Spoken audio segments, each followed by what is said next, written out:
പ്രിയ സുഹൃത്തുക്കളെ, ഇന്നൊരു ചരിത്ര വിജയം പങ്കിടാനാണ് ഞാൻ വന്നിരിക്കുന്നത്. നമ്മുടെ വനിതാ ക്രിക്കറ്റ് ടീം വേൾഡ് കപ്പ് നേടിയിരിക്കുന്നു. നമുക്കേവർക്കും അഭിമാനിക്കാവുന്നൊരു വിഷയമല്ലേ ഇത്?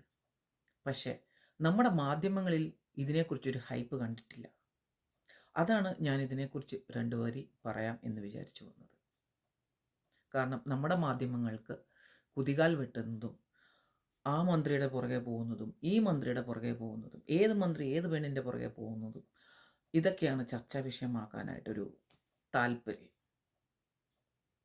നമ്മുടെ സ്ത്രീ ശക്തിയുടെ ഈ ചരിത്ര വിജയം ആഘോഷിക്കാൻ അവർക്ക് ഒട്ടും താല്പര്യമില്ല. പ്രത്യേകിച്ച് നമ്മുടെ സ്ത്രീകളും അങ്ങനെ തന്നെ. എത്ര സ്ത്രീകൾ വനിതാ ക്രിക്കറ്റ് കാണാൻ പോകും?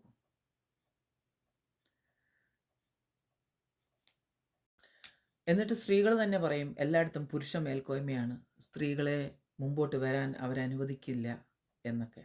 പക്ഷേ സ്ത്രീകൾ തന്നെയാണ് സ്ത്രീകളുടെ ശത്രു. എത്ര സ്ത്രീകൾ ഈ പറഞ്ഞതുപോലെ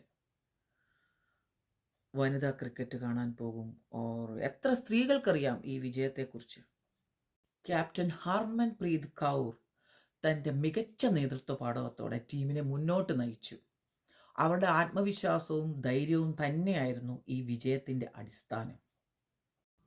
ഓപ്പണർമാരായ സ്മൃതി മന്ദാനയും ഷഫാലി വർമ്മയും അത്ഭുതകരമായ തുടക്കം നൽകി.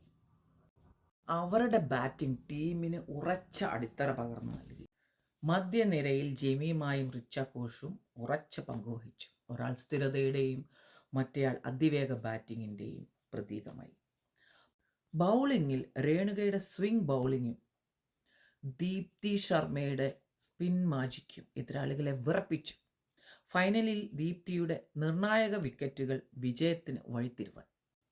വിക്കറ്റ് കീപ്പറായ യാസ്തികായും അതുല്യമായ പ്രകടനം കാഴ്ചവെച്ചു. ആക്ച്വലി ടീമിൻ്റെ പരസ്പര പിന്തുണയായിരുന്നു ഈ വിജയത്തിൻ്റെ മെയിൻ ഘടകം. ഇന്നത്തെ പെൺകുട്ടികൾക്ക് അവർ മാതൃകയായി മാറിയിരിക്കുന്നു. നഗരങ്ങളിലും ഗ്രാമങ്ങളിലും സ്കൂളുകളിലും കോളേജുകളിലും അവർ ബാറ്റും പന്തും കയ്യിലേന്തട്ടെ. സ്മൃതിയെപ്പോലെ, ദീപ്തിയെപ്പോലെ, ഹർമൻപ്രീതിനെ പോലെ അവരും സ്വപ്നം കാണട്ടെ. നമുക്ക് ഈ വിജയത്തിനായി എല്ലാവർക്കും ഹൃദയം നിറഞ്ഞ അഭിനന്ദനങ്ങൾ അർപ്പിക്കാം. ഈ വിജയം ഒരു ട്രോഫിയല്ല, സ്ത്രീ ശക്തിയുടെ പ്രതീകമാണ്.